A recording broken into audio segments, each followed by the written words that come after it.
Selamat malam. Kita menghargai sesuatu yang dari barat. Makanya pengusaha-pengusaha rame-rame main golf. Gue dulu pernah main golf. Gue punya stick golf. 1 set gue jual untuk beli beras. Gue gak ngerti di mana enaknya main golf. Itu bola dipukul, lalu gue deketin, udah deket dipukul lagi. Dan katanya golf itu olahraganya ketika berjalan kan. Tapi mereka pakai mobil golf. Kapan lu olahraga? Lalu mereka bawa stick. Sticknya dibawain caddy. Olahraga bagi kaum pemalas. Gue jadi inget sama kakek gue yang dulu petani. Pergi ke sawah, bawa cangkul. Cangkulnya bawa sendiri, gak pakai caddy. Lu bayangkan kalau kakek gue ya mau ke sawah, bawa cangkul, cangkulnya dibawain caddy. Caddy-nya namanya Rani. Rani, ayo kita ke sawah. Baik bos, ke sawah. Biasanya kan kalau di pating area itu kan mengukur sudut kan, mengukur sudut gitu. Kakek gue gini. Cangkul nomor 7. Nggak terjadi kan seperti itu. Kita selalu menghargai sesuatu dari barat, men. Tapi gue sebenarnya nggak boleh menyalahkan 100% pada kita yang lebih menghargai sesuatu dari yang barat. Karena mungkin produk-produk di Indonesia nggak ada yang bisa dinikmati. Lu nonton sinetron, kemarin gue mau nonton Kompas TV. Ini ceritanya mau menjilat aja ya. Gue scanning channel, kan ini inspirasi Indonesia kan. Gue scanning channel, ketemu dah salah satu TV lain ya. Gue sebutin ya, ini karena ini untuk kepentingan broadcast, jangan gue sebutin. Dia itu menayangkan sebuah tayangan sinetron. Gue nggak tahu judulnya apa, tapi ada orang ganteng banget jadi supir bajai. Ganteng banget jadi supir bajai, ini kalau gue naik bajainya dia gue minder, men. Nggak jadi naik gue. Atau gue yang bawain, lu naik ke sini deh udah. Minder gue. Dan ini kan jelas nggak relevan, nggak ada hubungannya dengan kehidupan nyata kan. Kalau ada orang seganteng itu ngapain jadi tukang bajai?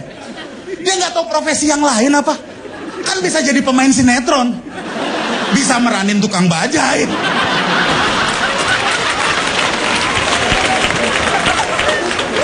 Aneh, men.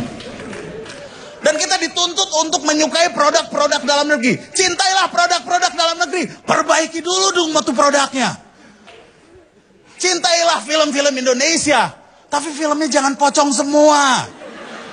Dari yang keramas sampai perawan. Tapi pocong perawan ini bagus sih.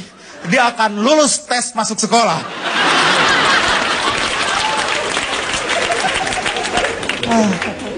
Itu Indonesia ya.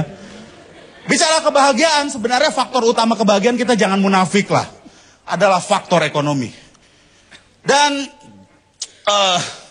kalau kita pelajari sebenarnya semua di dunia ini berlangsung karena faktor ekonomi. Termasuk hubungan suami istri atau pacaran. Contohnya aja, kenapa orang cantik itu jual mahal? Ini murni faktor ekonomi. Supply and demand. Orang cantik itu supply-nya sedikit. Demand-nya banyak, sehingga harga naik. Simple, itu prinsip ekonomi. Kalau yang jelek yang sedikit, yang jelek jual mahal. Kenapa kamu jual mahal? Aku kan jelek. Supply and demand simple, men. Dan terutama remaja-remaja sekarang ya, terutama yang cewek-cewek, kalau nolak tuh alasan adik kakak dan sebagainya lah ya. Ya, dan ada sekarang jenis nolak baru yang makin gak jelas aja. Mau gak jadi pacar aku? Kita jalanin dulu aja. Kita jalanin dulu aja, nih apa sih sebenarnya? Ya kan? Dan kembali soal hubungan ya. Sini ada yang suami istri gak? Nih ya, bapak berdua di depan. Enggak, bukan. Bukan suami istri. Bukan. Tapi datangnya kok berdua. Suami istri aja biar beat saya bekerja. Tapi pegangan tangan suami istri itu. Ya kan? Suami istri itu, coba kenapa sih suami istri itu? Apakah karena selera? Bukan. Karena pilihan. Sebenarnya bapak itu udah gak terlalu selera sih, tapi pilihannya cuma ibu. Itu masalah pilihan. Bener, gue bisa buktikan, kita berandai-andai. Kalau gue ini hidup tinggal sendiri di dunia ini, dan gue adalah laki satu-satunya, dan cewek satu-satunya di dunia ini tinggal ponori. Pasti gue tembak Ponori. Jadi cantik men, karena pilihannya cuma dia. Iya kan? Gue akan nyatain sama Ponori. Ponori, aku mencintaimu. Ponorinya jawab, kita jalanin dulu aja ya. Tolak gue sama Ponori. Kita bicara soal kebahagiaan. Di sini semua main Twitter, ada hashtag yang mungkin menurut lu klise, tapi mungkin ada benarnya. Bahagia itu sederhana. Gue setuju bahagia itu sederhana. Tapi kalau bahagia itu sederhana, berarti kesederhanaan itu sendiri tidak sederhana. Gila ya, filsuf banget ya gue. Iya, karena semua orang bisa bahagia dengan hal-hal yang mewah. Gue bisa bahagia, gue belum pernah naik Ferrari, gue belum pernah naik Bentley, tapi kalau dikasih, pasti gue bahagia. Tapi hanya beberapa orang yang bisa bahagia dengan naik sepeda. Yaitu orang-orang bike to work. Dan gue yakin orang-orang bike to work ini juga orang-orang yang mapan lah. Gak mungkin lo naik bike to work, lo naik sepeda dari Bekasi ke Jakarta, gak mungkin. Dia yang tinggal-tinggal di tengah kota Jakarta lah, di Menteng minimal. Sehingga dia menyarankan kita untuk ikut bike to work.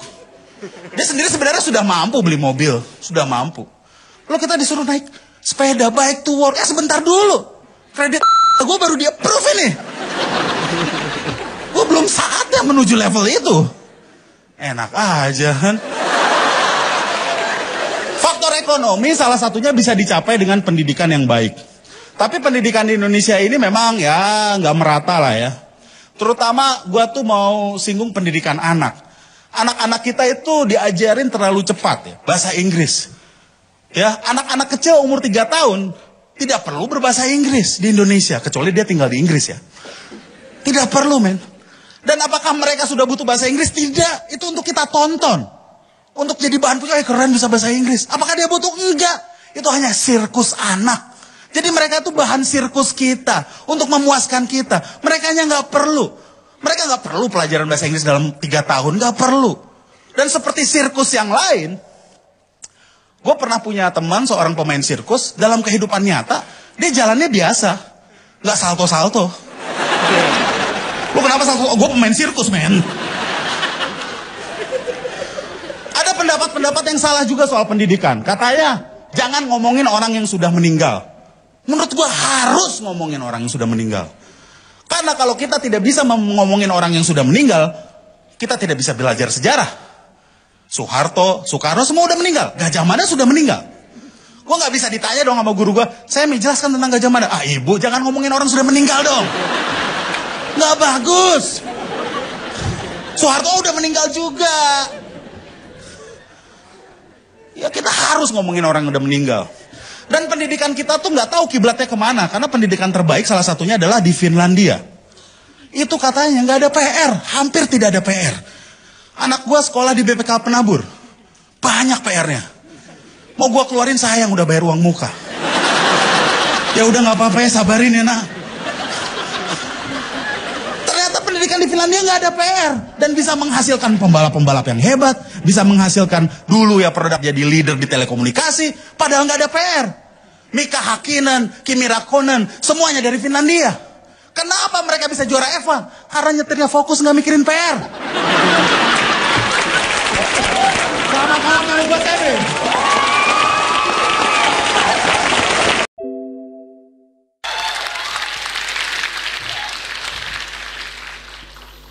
Selamat malam para kolega. I love you guys. Pecel.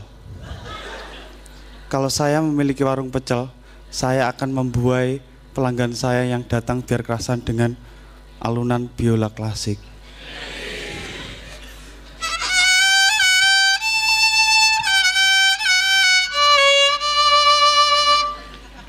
Lingsir wangi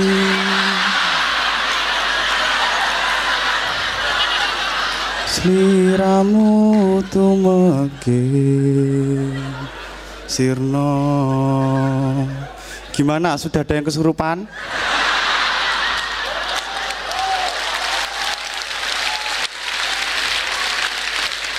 Tapi kalau terjadi di warung saya, tiba-tiba bapak-bapak di pojokan Kesurupan Pak. Seret, mana air?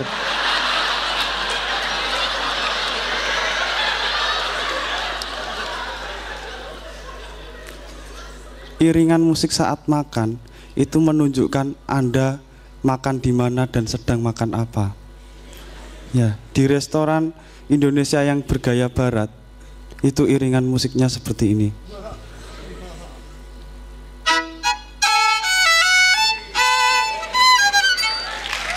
Salah kan?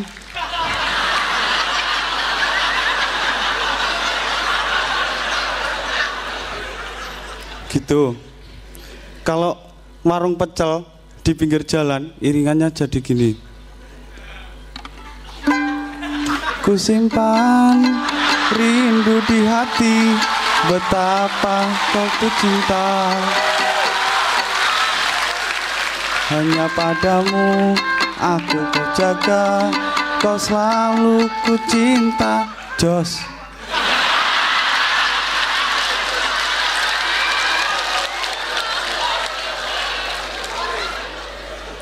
Pecel itu masakan sehat, terdiri dari berbagai sayuran. Di desa saya, pecel itu yang jual mbah-mbah. Sayang penyajiannya tidak higienis karena menggunakan tangan kosong.